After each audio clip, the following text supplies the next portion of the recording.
দীর্ঘ ৩৩ বছর পর জাকসু নির্বাচন অনুষ্ঠিত হতে যাচ্ছে।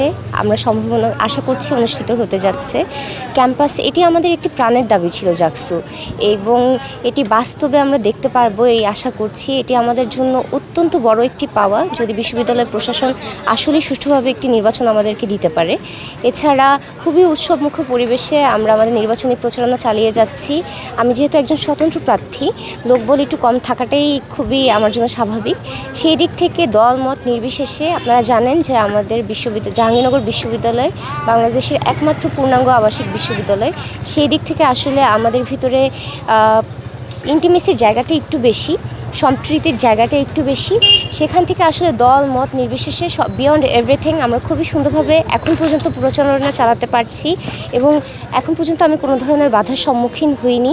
কিছু কটু কথা থাকবেই, সেগুলো ছাড়া যেগুলো একজন নারী প্রার্থী হিসেবে আমাদের প্রতিনিয়ত ফেস করতে হয়, সেটা মাঠের প্রচারণাই হোক বা অনলাইন প্রচারণাই হোক, সাইবার বুলিং, এগুলো তো আমাদের হেনস্থার শিকার হতেই হচ্ছে। কিন্তু এর বাহিরে মোনালিসা হেভি ফ্লো 15 পিস প্যাকেটের সাথে 8 পিসের একটি প্যাকেট একদম ফ্রি। বর্তমানে ক্যাম্পাসের সুষ্ঠুভাবে আমরা আমাদের প্রচারণার কাজ খুবই উৎসবমুখর পরিবেশে চালিয়ে যেতে পারছি। দলীয় প্রার্থী জি, ধন্যবাদ। আসলে এটাকে দুইভাবে চিন্তা করা যায়। আমি যদি আমার দিক থেকে বলি, আমার মনে হয়েছে যে দলীয় প্রার্থীরা যখন আসে, আপনি যা বলছিলেন যে একসাথে দলবল নিয়ে আসে, তারা তাদের ম্যান পাওয়ার বা ওমেন পাওয়ারটা শো করতে পারে বা তারা করতে পছন্দ করে, এটা তাদের প্রেফারেন্স। কিন্তু সেক্ষেত্রে আমার মনে হয় যে একজন স্বতন্ত্র প্রার্থী হিসেবে, যেহেতু আমি কোনো দলীয় লেজুভিত্তিক রাজনীতির সাথে কখনোই যুক্ত ছিলাম না, এবং আমি কোনো জোটভুক্ত প্যানেলেও অংশগ্রহণ করিনি স্বতন্ত্রের, আপনারা জেনে থাকবেন। সেখান থেকে আমি বলতে পারবো, আমার মনে হয়েছে যে যেহেতু আমি কিছু মানুষ নিয়ে আমি আমার ভোটার ভাই বোনরা, সাধারণ শিক্ষার্থী ভাই বোনদের কাছে অ্যাপ্রোচ করছি, আমার মনে হয় তারা বরঞ্চ খুবই সাবলীলভাবে তাদের সমস্যার কথাগুলো আমাকে জানাতে পারছে, এবং তারা প্রত্যাশা করছে যে তাদের যে সমস্যাগুলো রয়েছে, তাদের যে চিন্তাভাবনাগুলো রয়েছে, তাদের যে প্রত্যাশা রয়েছে জাকসু কেন্দ্রিক, সেগুলো আমার ইস্তেহারের মাধ্যমে তারা তুলে ধরতে পারবে। তাদের কথা মতে যে তাদের জন্য স্বতন্ত্র প্রার্থীরা আরও বেশি অ্যাক্সেসিবল, তারা খুব সহজভাবে তাদের কাছে যেতে পারছে।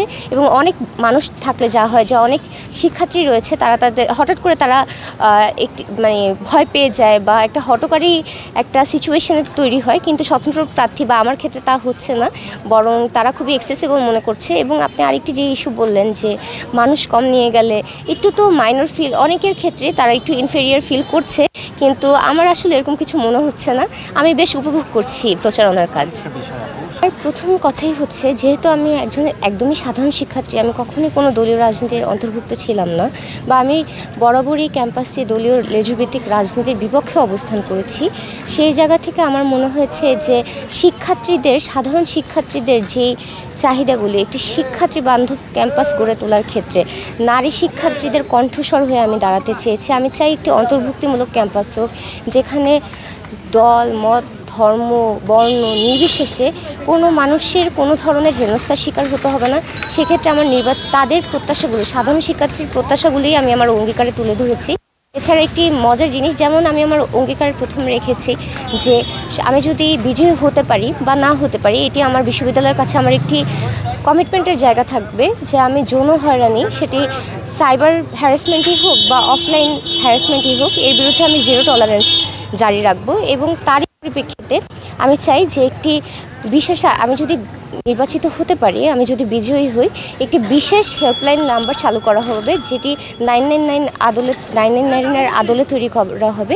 এখানে কোনো শিক্ষার্থী যদি কোনো ধরনের যৌন হয়রানির ওই ধরনের পরিস্থিতির সম্মুখীন হয়, তাকে খুব সহজেই জিপিএস ট্র্যাকারের মাধ্যমে, সে যদি তার অভিযোগটি তুলে ধরে, তাকে খুব সহজে জিপিএস ট্র্যাকারের মাধ্যমে সেখান থেকে রেস্কিউ করা সম্ভব হবে। আমার মনে হয় এই ধরনের পদক্ষেপ গ্রহণ করলে যৌন হয়রানির যে সিচুয়েশনগুলো রয়েছে তা আস্তে আস্তে কমে যাবে। আপনারা জানেন যে আমাদের বিশ্ববিদ্যালয়ে কালকেও বহিরাগতদের দ্বারা 2জন নারী শিক্ষার্থীর হেনস্থা হওয়ার ঘটনা ঘটেছে।